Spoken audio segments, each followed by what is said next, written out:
ہر جھوٹے گناہگار پر افسوس ہے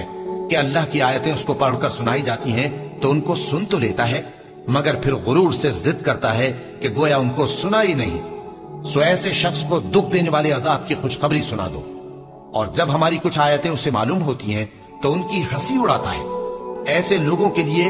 ذلیل کرنے والا عذاب ہے، ان کے پیچھے دوزخ ہے، اور جو بھی یہ کرتے رہے کچھ بھی ان کے کام نہ آئے گا، اور نہ وہی کام آئیں گے جن کو انہوں نے اللہ کے سوا معبود بنا رکھا تھا،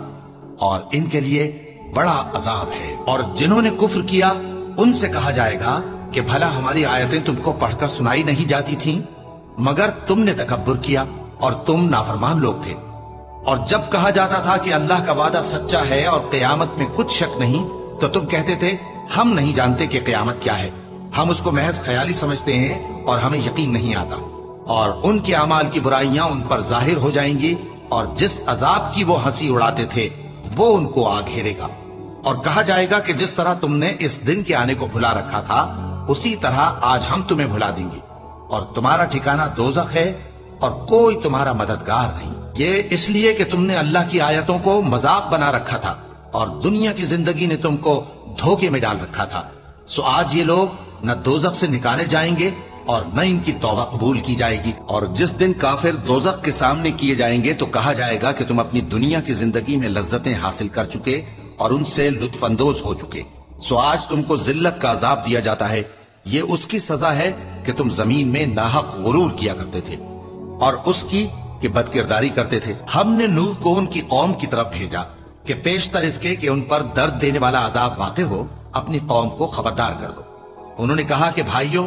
میں تم کو کھلے طور پر خبردار کرتا ہوں کہ اللہ کی عبادت کرو اور اس سے ڈرو اور میرا کہا مانو، وہ تمہارے گناہ بخش دے گا اور موت کے وقت مقرر تک تم کو مہلت عطا کرے گا۔ جب اللہ کا مقرر کیا ہوا وقت آ جاتا ہے تو تاخیر نہیں کی جاتی، کاش تم جانتے ہوتے۔ جب لوگوں نے نہ مانا تو نوح نے اللہ سے عرض کی کہ پروردگار، میں اپنی قوم کو رات دن بلاتا رہا لیکن میرے بلانے سے وہ اور زیادہ گریز کرتے رہے۔ جب میں نے ان کو بلایا کہ توبہ کریں اور تو ان کو معاف فرمائے تو انہوں نے اپنے کانوں میں انگلیاں دے لی اور اپنے اوپر کپڑے اوڑھ لیے اور اڑ گئے اور خوب تکبر کرنے لگے۔ پھر میں ان کو بلند آواز سے بھی بلاتا رہا، پھر علانیہ بھی اور رازداری سے بھی سمجھاتا رہا۔ پھر میں نے کہا کہ اپنے پروردگار سے معافی مانگو کہ وہ بڑا معاف کرنے والا ہے۔ پھر اگر یہ منہ پھیر لیں تو کہہ دو کہ میں تم کو ایسی چنگھاڑ کے عذاب سے آگاہ کرتا ہوں جیسے عاد اور سمود پر چنگھاڑ کا عذاب آیا تھا، جب ان کے پاس پیغمبر ان کے آگے اور پیچھے سے آئے کہ اللہ کے سوا کسی کی عبادت نہ کرو، تو وہ کہنے لگے کہ اگر ہمارا پروردگار چاہتا تو فرشتے اتار دیتا، سو جو تم دے کر بھیجے گئے ہو ہم اس کو نہیں مانتے۔ اب جو عاد والے تھے وہ ناحق ملک میں تکبر کرنے لگے اور کہنے لگے کہ ہم سے بڑھ کر قوت میں کون ہے؟ کیا انہوں نے نہیں دیکھا کہ اللہ جس نے ان کو پیدا کیا وہ ان سے قوت میں بہت بڑھ کر ہے اور وہ ہماری آیتوں سے انکار کرتے رہے؟ تو ہم نے بھی ان پر نحوست کے دنوں میں زور کی آندھی چلائی تاکہ ان کو دنیا کی زندگی میں ذلت کے عذاب کا مزہ چکھا دیں، اور آخرت کا عذاب تو بہت ہی ذلیل کرنے والا ہے، اور اس روز ان کو مدد بھی نہ ملے گی۔ اور جو سمود والے تھے ان کو ہم نے سیدھا رستہ دکھا دیا تھا، مگر انہوں نے ہدایت کے مقابلے میں اندھا رہنا پسند کیا، تو ان کے اعمال کی سزا میں ذلت کے عذاب کی کڑک نے ان کو آ پکڑا۔ اور جو ایمان لائے اور پرہیزگار رہے ان کو ہم نے بچا لیا۔ اور جس دن اللہ کے دشمن دوزخ کی طرف اکٹھے کیے جائیں گے پھر ان کی الگ الگ جماعتیں بنائی جائیں گی، یہاں تک کہ جب دوزخ کے پاس پہنچ جائیں گے تو ان کے کان اور آنکھیں اور کھالیں یعنی دوسرے اعضاء ان کے خلاف ان کے اعمال کی شہادت دیں گے، اور وہ اپنی کھالوں یعنی اعضاء سے کہیں گے کہ تم نے ہمارے خلاف کیوں شہادت دی؟ وہ کہیں گی کہ جس اللہ نے سب چیزوں کو نطق بخشا اسی نے ہم کو بھی گویائی دی، اور اسی نے تم کو پہلی بار پیدا کیا تھا اور اسی کی طرف تم لوٹائے جا رہے ہو۔